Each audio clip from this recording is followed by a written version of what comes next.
Finding your inner passion as an entrepreneur and living your most intimate life is Christine's forte. Her most recent launch has been a magnificent line of products for your most intimate parts. In this episode, you'll learn some key pearls of wisdom on how to be an entrepreneur and how to be very intimate with yourself. With this wisdom, anything is possible and life truly blossoms. Don't miss out on all the show segments and hear more incredible stories of my guests on future episodes when you like and subscribe to my YouTube channel and Facebook page, Beth Bell Live. Welcome everyone to the Pollinating the Planet with Love show. I'm your host, Beth Bell, and I'm here with Christine Mason. And as you know, we speak about life journey lessons and of course those pearls of wisdom that we've learned along the way to live our passions and purpose. So I'm going to do a really brief intro here. Christine Mason is a 6-time founder and CEO, an author, yogi, purposeful teacher and speaker, a mom of 4, and a grandmother.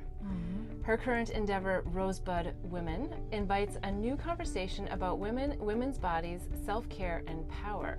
She's also the co-founder and director of New Earth Mandala, a meditation, yoga, and art center on Hawai'i.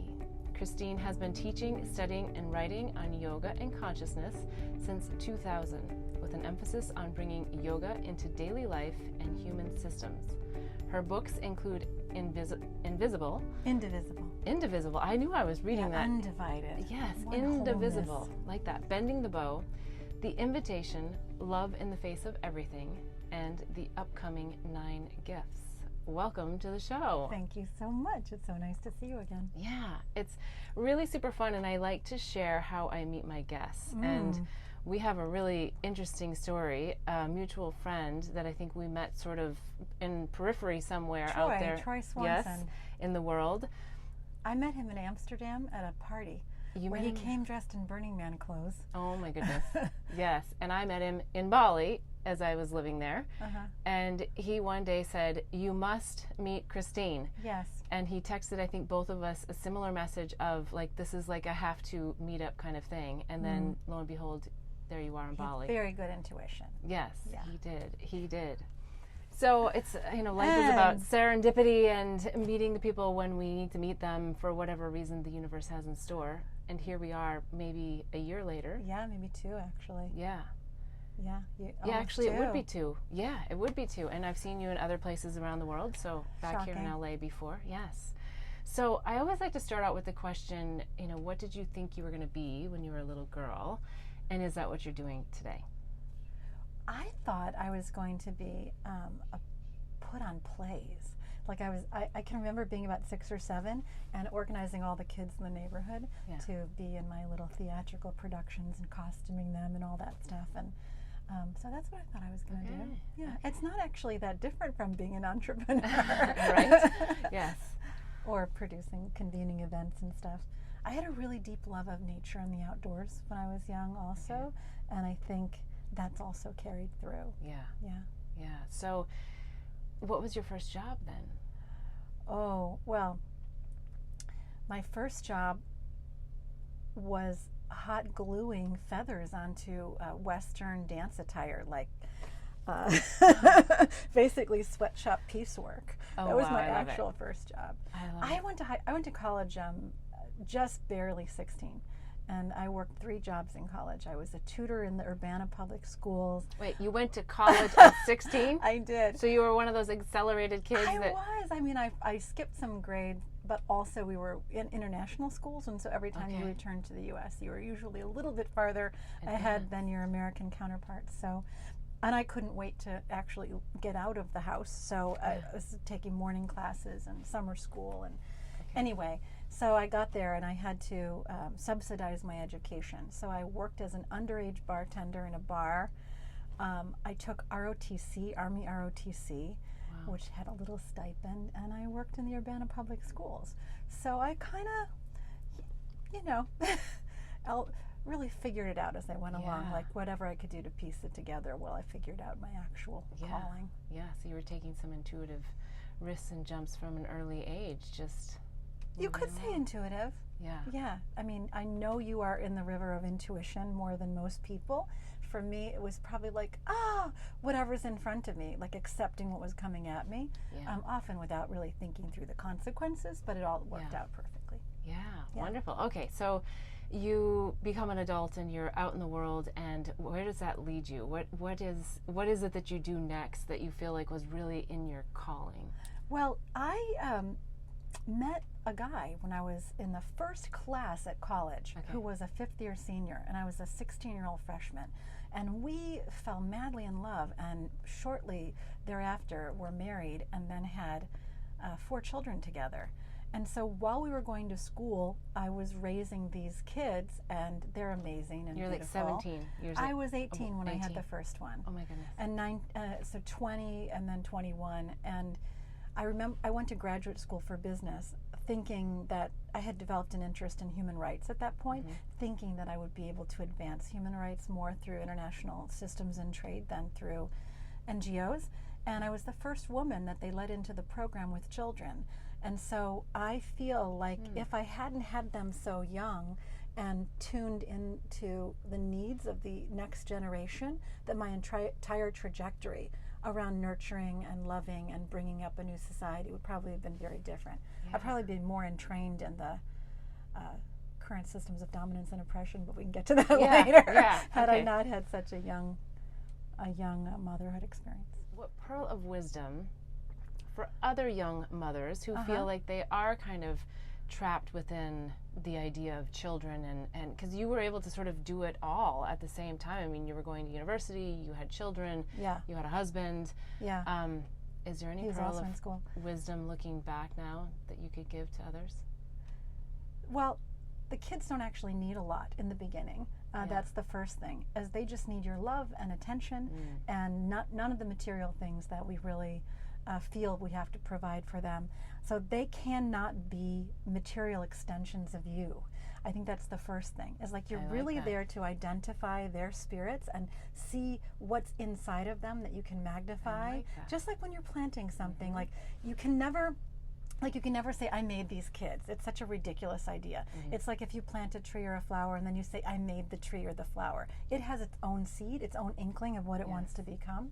And that's what it's like parenting. And so when you take the pressure off a little bit of having to do that perfectly and do this perfectly, I think you're in a better situation to raise them well.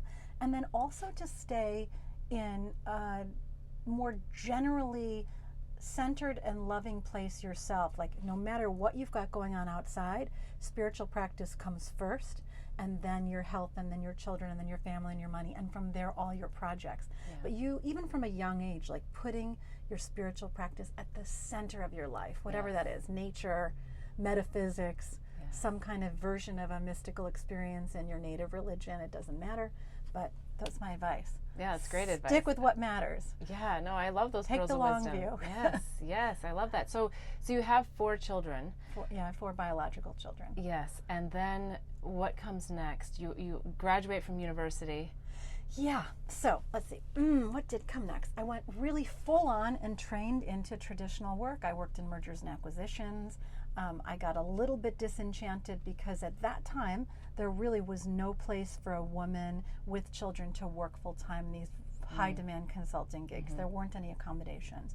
So I ended up leaving that position.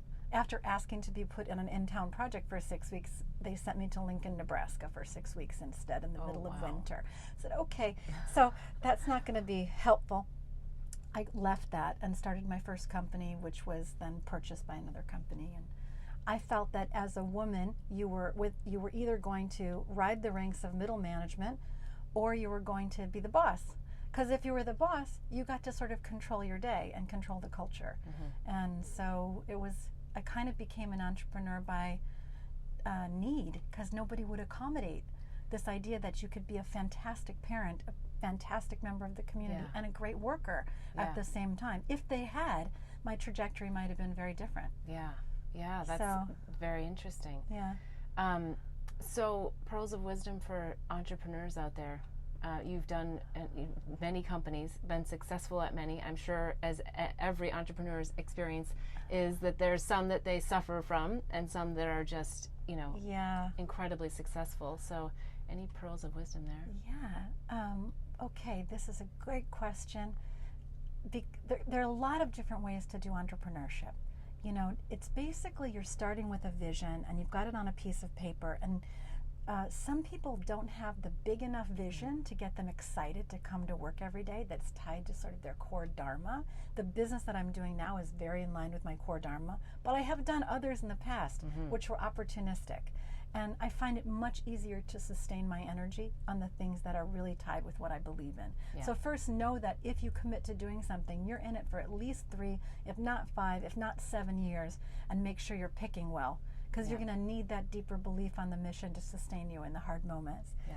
And then the second So don't piece, do it just for the money. Yeah, no, because you know what? Most fail anyway. Yeah. Even if you're doing everything right, it's difficult to make it work. And it's in the beginning often night day, you know, it's a very consuming thing. So the second thing is, once you have the big vision, to break it down into very specific action steps that you can accomplish within a 6-month to 1-year time frame, and then to hyper focus on getting the things accomplished that will make that happen. Because if you think too big and you're scattered on a lot of different projects that all kind of point to the big vision, instead of like, here's the big vision, I'm going to do this, this, this, that I'll get there. It's more like this: I'm going to get to this point, and then this point, and then as you grow, you can add things. But people's inability to focus on the daily kind of bites them in the butt. Yes. And then the third thing is... And you've written a book on this. I didn't write a book on entrepreneurship. Okay.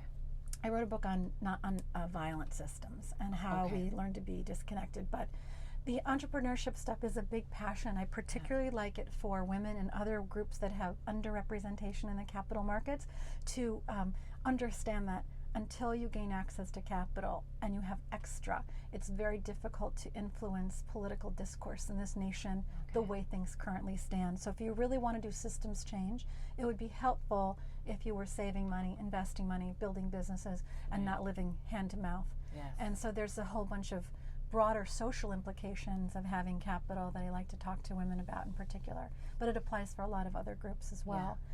And then the third point, and I'll kind of leave it at that so we can move on to other things, is it takes 4 to 6 committed people to really run a venture successfully at a minimum to get it going, and complementary skill sets.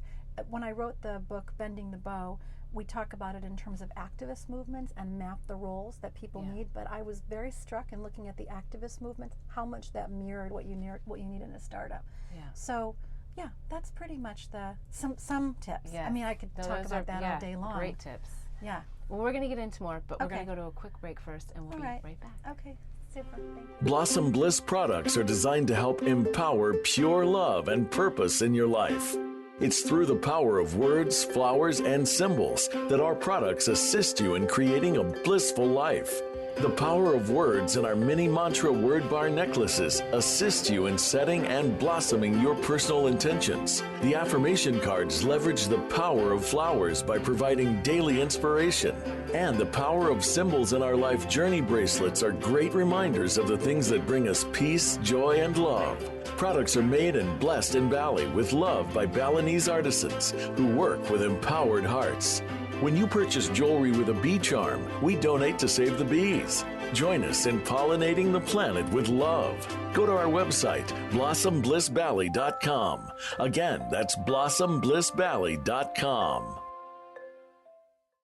And we were talking about being an entrepreneur, and you were giving us some really wonderful pearls of wisdom. I know there's so many more, and I also found it interesting that somehow I kind of took one of the books that you'd written, which I have not read, but was thinking that it was very much for entrepreneurs, and in a way it very much is. It was just written from a systems perspective. Yeah, it was. I'm very interested in that question of the individual relationship to systems. Yes. I mean, I was doing, even in the business, to connect it back to business, and this bridge that happened in my early 30s.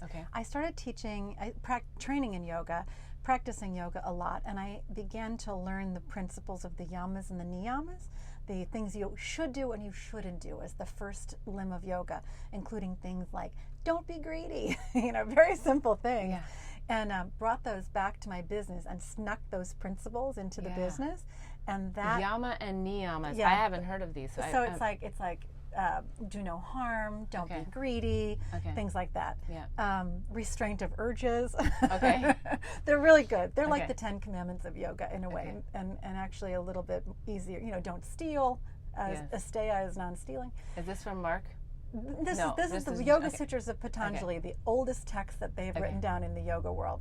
And I snuck them into my business and immediately started seeing lower customer turnover, better retention on the team. Like, as you started to shift your values to be in more alignment with these wisdom traditions, and the business started acting more and more like that, it actually immediately paid back. Like, we were a better friend to the customer and to the supplier. So I like that a lot. I wish I'd learned that earlier, but I believe that the way I lead is highly tied to that spiritual practice and that meditation practice and all that stuff. And that our systems, like schools and hospitals and governments, are also tied to what we internally believe about ourselves and our relationship to the world. And the name of the book? The first one, Indivisible, the then Bending the Bow. Okay. Yeah. Great. Bending the Bow, I'm presenting for the first time in a public forum in 3 weeks. Oh. It's very exciting. Very interesting. We'll have to get the details on that. So you've written books. You've been an entrepreneur. Yeah. You've gotten through the good, the bad, the beautiful. And now you're working on a new company that kind of recently launched within the last year or so. Yeah. How did you get to this? Let's talk about what the company is. God. Okay. It's so strange I'm like 53, so trying to like map how this all happened, I have no idea. This is about being in the wonder of everything. But between the yoga, and then the yoga led me into meditation, and that led me into a deeper understanding of my relationship to other things, which led me to plants and understanding the relationship with the earth, which led me into tantra and the relationship to sensuality and sexuality and to dance in my own body. And this is all unfolding over 20 years. So it's like a deep, deep study. I've got my kids, I've got stepkids, lots of animals, big garden. So it's a really rich and full life. And at the same time, I'm running these technology businesses. And so I'm learning all the skills to build business. And finally, I was really done. Business sold, I was ready to retire, and I thought I was going to not start another company. I went off traveling around the world with my new lover, and we sold everything, and we're just going to land somewhere and start a retreat center, and that was going to be that. But I had one more that I really wanted to do, and it was stuck in the back of my mind, and that is what became Rosebud Woman. It was a series of topical skincare products and content and narratives that were all about honoring the whole body, and particularly the vulva, the labia for women. Non-sexual creams and potions that addressed common concerns women had. And I was sitting in Hawaii. I've been formulating my products at home when I was still living in California to give to friends. And it was in Hawaii that I decided to do it. And that was 2 years ago. And a year ago we launched, a little less than a year ago, we sold our first product. And now we're in Neiman Marcus, Detox Market, all over the place. Wonderful places. And women are loving it, and I couldn't be happier. Yeah. I love to hear that. I didn't know you were in all those great places already. That's really wonderful. amazing. In a year's time. Yeah, I had no expectation that what I would say the dominant culture would accept this idea that the personal or intimate area is worthy of skincare just like any other part of the body, that you could start talking about it like your elbow. I thought Let's it would talk about be years. the dominant culture. Let's go to that first, and then I think that'll weave into some more on the products and the need for the products. The dominant culture for women is a history of 2,000 years of oppression, basically, for a lot of reasons. And it's not that it's all evil. People came to their opinions in a lot of, I would say, customs evolved to meet a need in the immediate era. So as you had property rights through farming, the desire to control women's reproductive capacity and to know whose child it was shifted from a tribal moving society. And so women up until the 50s or 60s really had, even though they first had the vote about 100 years ago in the United States, other places in the world later and some places sooner, but they didn't get any control over their own reproductive life until 1972 with the pill, the introduction of the pill, and then Roe v. Wade and other things like that. And as you begin to take control over your reproductive life, then all of the regulations and customs that were around controlling your sexuality can be called into question. Yes. So with economic power, control of reproductive power, you can now look at where did I learn that there was something shameful about my desire or my sensuality? Where did I learn not to talk about my body, that it was dirty or taboo? And begin unwinding those programs and start to see yourself again like perfect nature, like the perfect nature that you are. And then in that conversation, like, oh my God, this is amazing. I can like put a seed in there and grow a baby. You know, that's how does that work? You know, and so as we deprogram, there's a vacuum, and in the vacuum we can write a new program. It's not about pleasing someone else. It's not about being a reproductive asset. It's about enjoying the body that we're given and doing what's natural and taking care of ourselves. Yes. Does that sound right? Yeah. I also, just one more point on the system thing, is all of these insults and beliefs and denials of the feminine that are identified with the body are also in culture. Why maternal health gets less investment than general health. Why women's cancers are invested in less than men's. If you start to look at domestic violence, institutions like that, women's economic empowerment, all the denigration that is directed at the individual shows up in our systems. Yeah. That's part of the mission. It's very interesting, isn't it? Yeah. So as you started to embark on this, I know you're very bold and I know you're very confident, but were there some little seeds in the back of your head of fear about launching this and how it might be received and how it was going to come across, or what did that look like? Well, I had to confront, first of all, my own biases against the female. I had to look at those. Like, what are my male colleagues in venture capital going to think now? You know, 98% of venture is controlled by men in the United States. And so I was worried that they wouldn't think I was a serious person if I started making intimate skincare products, and that I'd lost my edge, so to speak, gone soft. Yeah. And I had to like really investigate why that was a concern to me. It's also a benefit, because if I had to go present to them, I'm 100% sure they would have turned me down. But luckily I had cashed out for my own things and was able to start it with my own investment. But so first I had to examine my fear of being judged as overly yin or overly feminine in this particular venture choice, or not serious enough. And then I had to look at a lingering sense of being slutty. You know, like, like, oh, if you're going to do sexual products, then there's going to be an immediate merging of thinking about you as a sexual being by all people who perceive you, which is a difficult thing for me to be like, actually, I'm past that point now, and I just want to do this, and I want to be the voice for no shame. So anything that I felt around that could actually be exonerated, you know, and given pardon. So there were those things. And I remember the first time talking to a man about the product and him going, oh, no, you know, like pulling back, and me saying, no, I mean, don't you have like 10,000 employees, and aren't half of them women? Don't you want to know what they deal with on an everyday basis?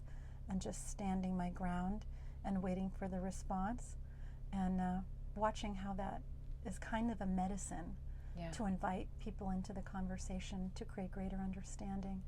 But being able to talk about it took a little bit of energy. Yeah.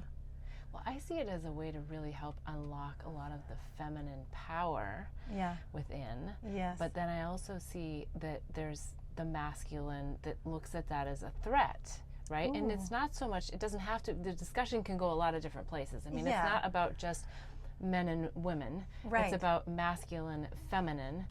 And so this happens to help someone who's representing themselves in a woman's body, right, as a woman, to bring in their feminine, bring in their true nature, to help reduce this shame and guilt around sexuality, sensuality.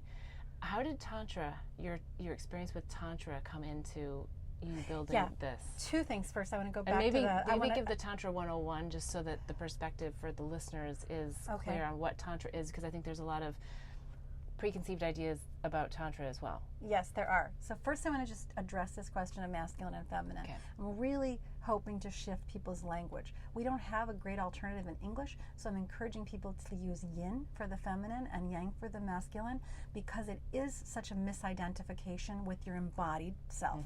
So yes, you're in a woman's body, a beautiful woman's body, and you have particular needs for your physical parts. But you have such a combination of softness, receptivity of the yin, and the agency of the yang. And everyone has that. Men and women have both sides. Yes. And so I feel that inviting the return of yin in the world is inviting a sensitivity in all beings to an attunement to themselves and to nature and to their connections. So thank you for pointing out that. Tantra 101. All right. So I was lucky to be exposed not to Neo-Tantra, which is the sexual Tantra, but to a form of ancient Kashmir Shaivist Tantra, which is the oldest pre-yogic way of understanding divinity. And basically they say this, that there was a single unified force that wanted to understand and experience itself in all these fragmented forms. And so you, as Beth, are a face of God. The energy of God runs through you. You are a unique emanation of that, never to be replaced. And your entire job in this life is to experience and reflect back to creation another view of what is possible. That the combination of what you see in the world will never be seen by anyone else. Totally unique story. So you go out, you enjoy, you perceive, you are completely in your physical body so that creation knows what is available. That's an amazing, different idea than I'm like this lonely, small creature you made down here and I'm abandoned and bereft and please help me. It's a totally different relationship to divinity. So Tantra is about the exquisite attention you pay to everything in your life, what your taste is and your breath and your relationship, and that you're really noticing and appreciating at such a level that you can feed it back into the divine library, so to speak. And that's what that is. Now, there are a couple of passages in Tantra that are referring to things that are taboo. And taboos in the culture are a little, why are things taboo? Entheogens, psychedelics, sexuality, intoxicants of all nature. In this country, saying the word socialist can be a taboo. There's just a lot of things because those things have power. They have liberation theology baked into them. And so what the tantrics were saying is anything that you invest with power and denying something or the shadow of something is giving it power. Whatever you push away has power. Creates a vacuum. So sexuality being repressed deserves to be brought into the light, experienced in all kinds of ways, celebrate it so that it both becomes an exquisite extension of your life experience and also it is denied its power in a lot of ways. And so you have this fantastic combination of both. Like bring it into the light, embrace it fully, experience it with your whole being, and then it will diminish its control over you. Yes. So if you go to a Neo-Tantra, they will teach you that stuff. How to just be in the sensory experience, how to increase your communication with your partner, how to have full embodied sensation, but there are a lot of other things that they would teach you too if you were in a non-Neo-Tantra way that would make even having dinner better. Right. So it sounds like your experience with your entire environment and energy as a human body. Yeah. Yes. Yes. You are. I mean, I think it's Charles Eisenstein. I forget where I read this, but they say you're not on the earth. You are the earth. That it couldn't exist. You couldn't exist without it. You're perfectly tuned to sun and air and breath, like perfectly made to be in harmony with this environment, and you can't exist without it. Yeah. So it's just our resistance to it. Yeah, exactly. It's become more aware of that. Yeah. Well, I don't know why, but I want to talk a little bit more about darkness or lower vibration. But we're going to go to a quick break and we'll come right back. All right. Blossom Bliss products are designed to help empower pure love and purpose in your life. It's through the power of words, flowers, and symbols that our products assist you in creating a blissful life. The power of words in our mini mantra word bar necklaces assist you in setting and blossoming your personal intentions. The affirmation cards leverage the power of flowers by providing daily inspiration. And the power of symbols in our life journey bracelets are great reminders of the things that bring us peace, joy, and love. Products are made and blessed in Bali with love by Balinese artisans who work with empowered hearts. When you purchase jewelry with a bee charm, we donate to save the bees. Join us in pollinating the planet with love. Go to our website, blossomblissbali.com. Again, that's blossomblissbali.com. We're back with Christine Mason, and we were just in a really juicy conversation. We were actually kind of coming off of a Tantra discussion. And for some reason, Spirit just kept saying to me, talk about the dark, talk about the dark. And I think why it might be coming in is that when we talk about sexuality, sensuality, shame, as you've already brought up, you know, there's some things to work through. And now with everything that's happening out there on the planet, it does feel like a time for the feminine to really come through. But there's sort of like this lower vibration that's perceived as bad, and it doesn't need to be perceived as bad. It's very powerful. Oh, I feel this time is a great waking up. Yeah. Like something is afoot in a way that has never been afoot.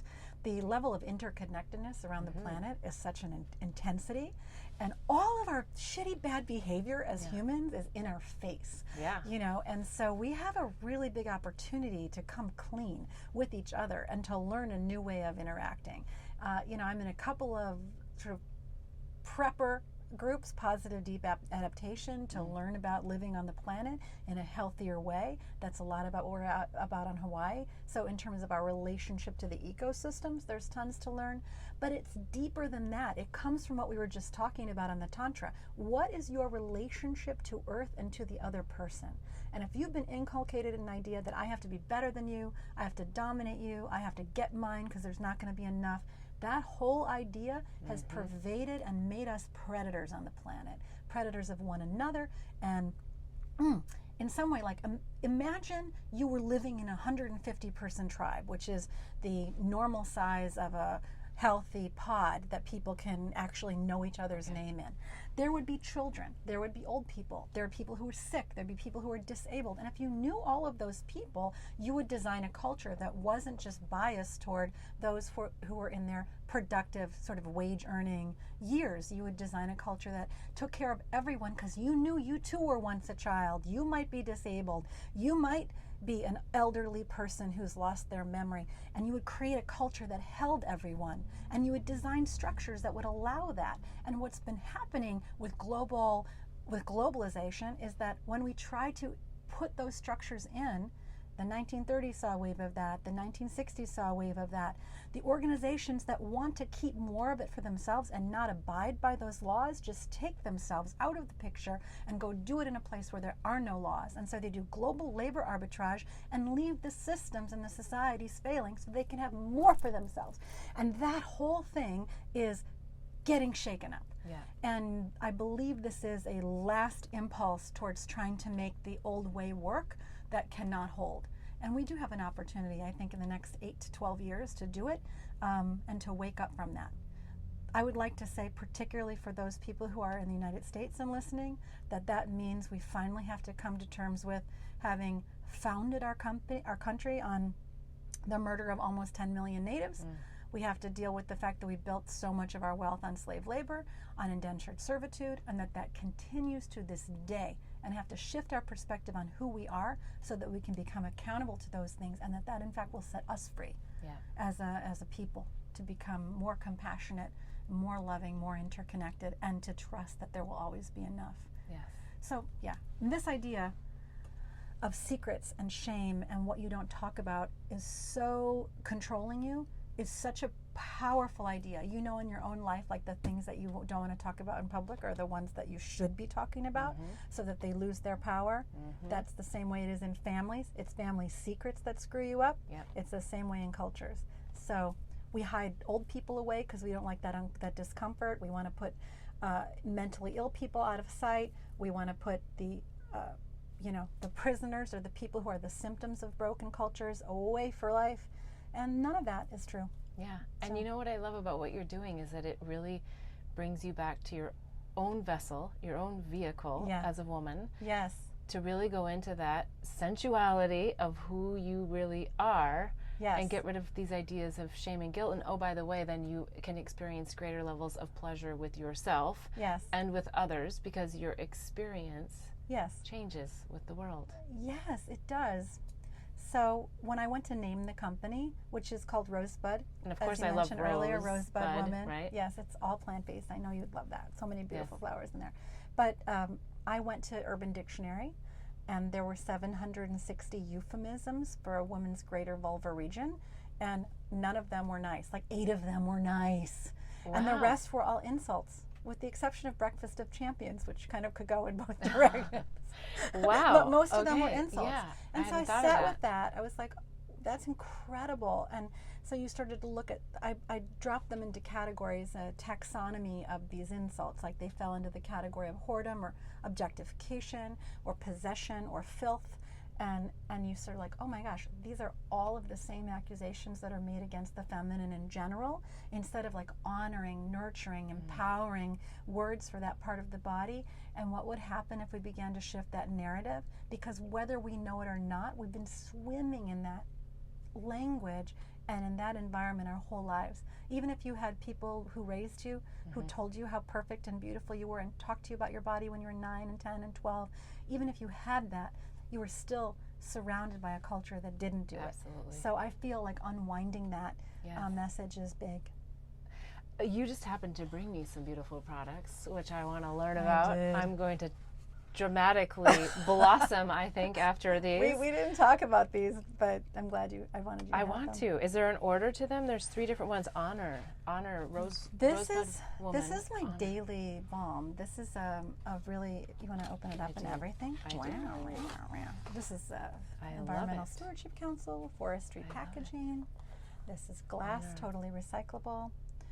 So I wanted to put this on, I wanted you to be able to leave this on your nightstand. So I wanted to make it look like an old, boudoir thing that you would not be ashamed to have out. You'd actually want it out, like it's an object of desire. So there was a lot of thought that went into the packaging, and so that's the first thing I want you to notice, that it's glass. And also I was trying to get just that right shade so that it looked like it was your own glowing skin. Smell? I love it, yes. Okay, and then you can take a little scoop and put it on your hand.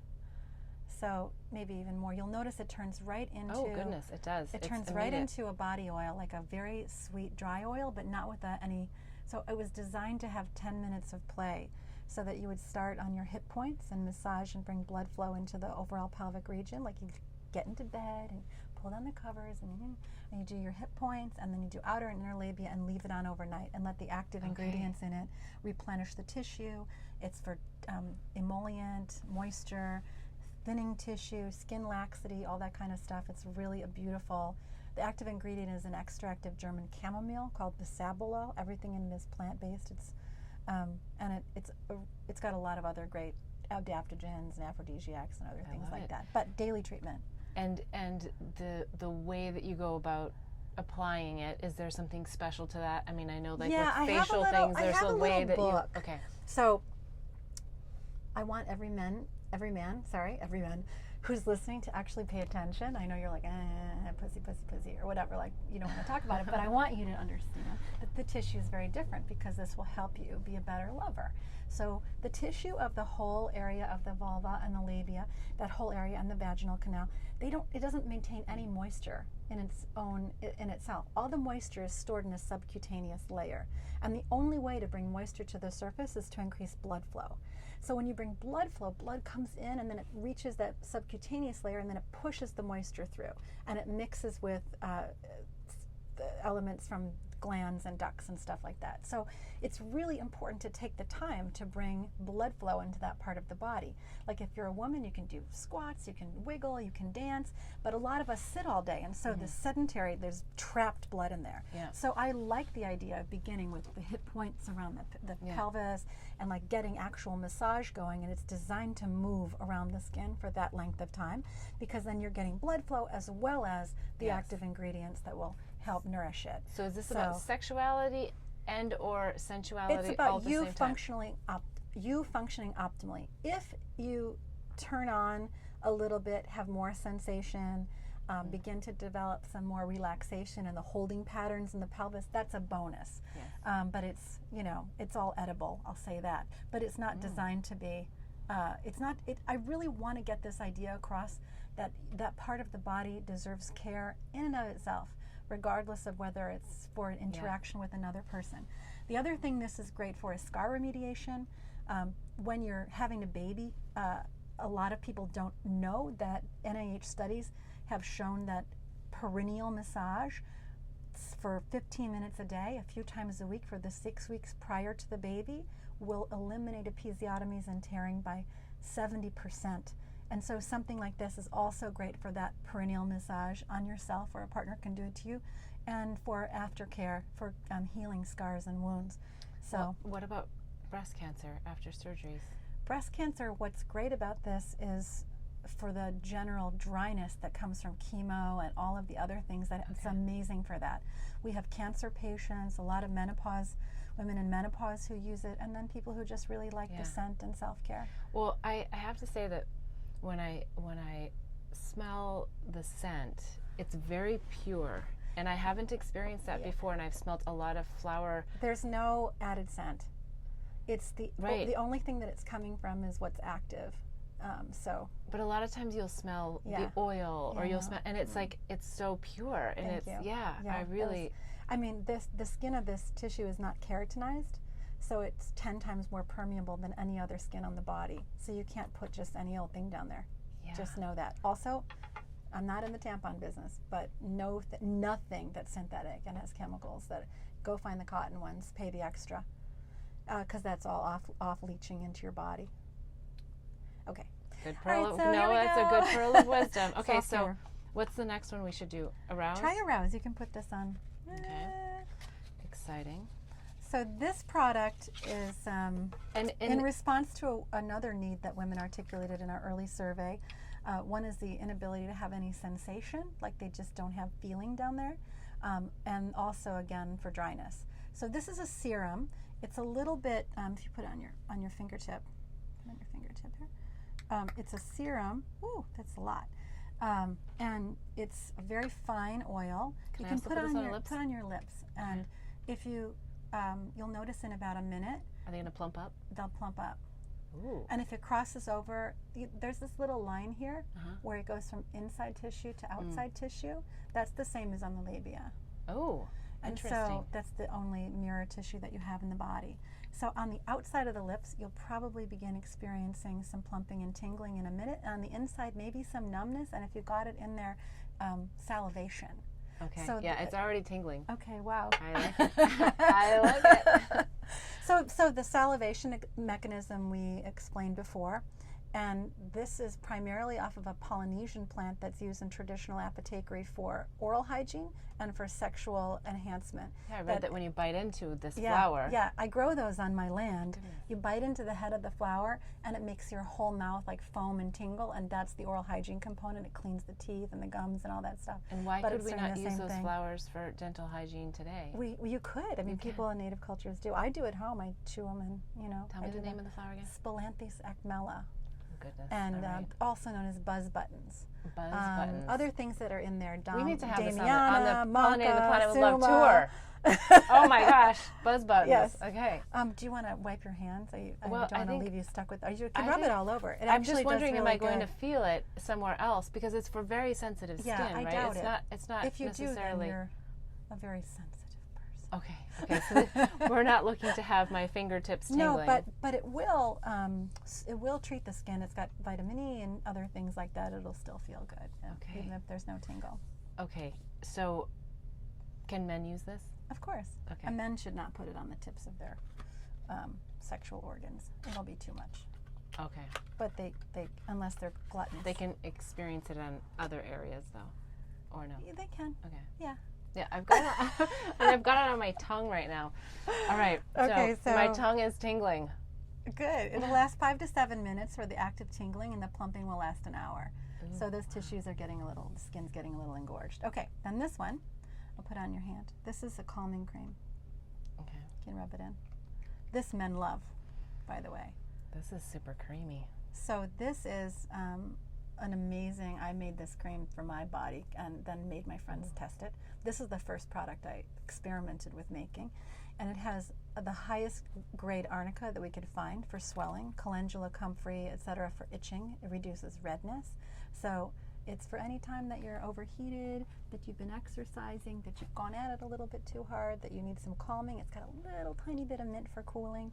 And this is the one that people use as an off-label for eczema, for rashes, for Right, but we're talking mosquito about bites. using this in our yes, but it's got, like I was saying about the permeability of those tissues. I had to design it to make it pure enough to use there. Yes, but that doesn't mean it can't be used in other places. Can but I I put love this on my one. lips as well? Oh or no? yeah, you can, sure. Just Oh, now look at how plump your lips are. they're definitely oh, tingling. all the little like lines around the edges go. I use it there, and sometimes here on the corners of my eye. Oh, I like that. Yes. All right, so it's a beautiful there's sensation. There's yes. more. I didn't bring all the products. There's a cleansing thing, cleansing wipe. There's new body oil coming out. So, and we write these books. The book that I wrote to go with the launch is called The Invitation to Intimate I saw Self-Care. that on the website. Yeah, it's illustrated by this amazing artist who I found on Instagram, who's a vaginal aura portraitist, among other things. I didn't even know such a thing existed. A vaginal aura. Yeah, you'd send her a picture and she like reads its aura and paints it in watercolor. Anyway, I found her, and I asked her if she wanted to collaborate on this education book where we took basically drawings of the structures of this area, drawings of the pelvic bowl, and interspersed them with blossoms and inspirational imagery. And she did a beautiful job of doing that. And then we coupled it with understanding the body load, loving yourself, the difference between sensuality and sexuality, and some of the things we've already talked about. So that's the first book, and the next book is going to be on the 9 lives of women, a new sort of model for the archetypes of our sensual and reproductive selves, which I'm kind of excited about. But more on that next year, maybe. Yeah, I can only imagine, knowing you and how deep you go and how conscious you are, it's going to be a very interesting It's read. so fun. One of the things we're doing with this product line is we're going out and talking to so many women. I do with these like women in power, forgiveness, all kinds of things with women's groups. And so I get to ask them, like, what are the questions that are up for you or in your sexual and reproductive life? And the questions that are happening for women now are things that their mother would never have imagined, and for their grandmothers would have been science fiction.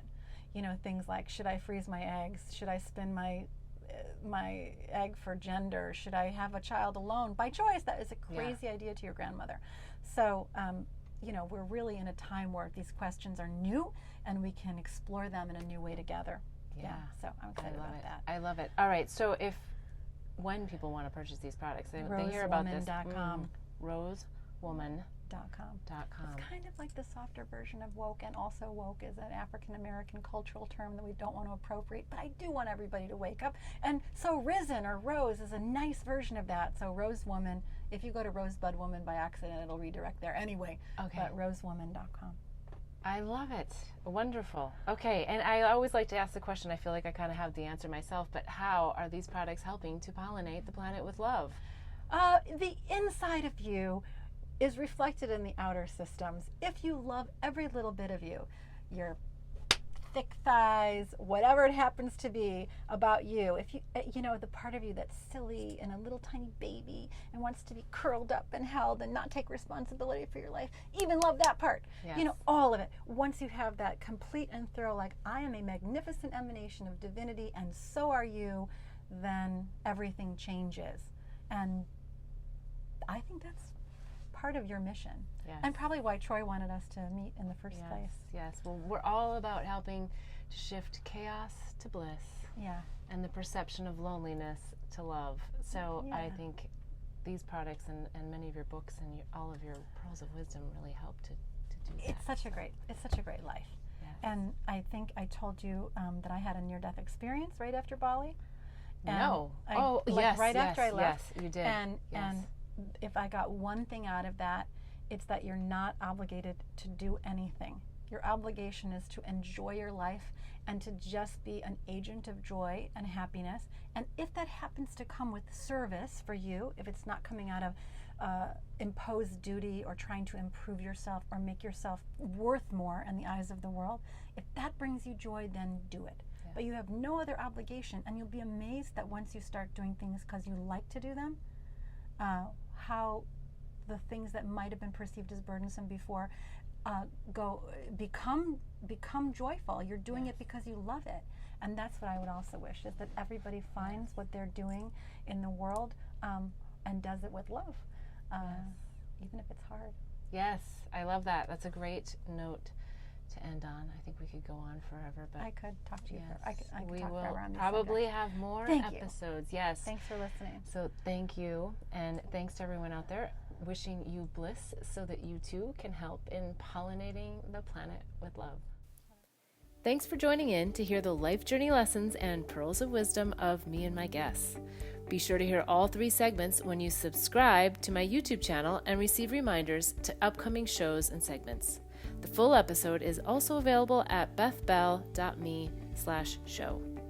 If you found this inspiring, please give this episode a like and a big thumbs up.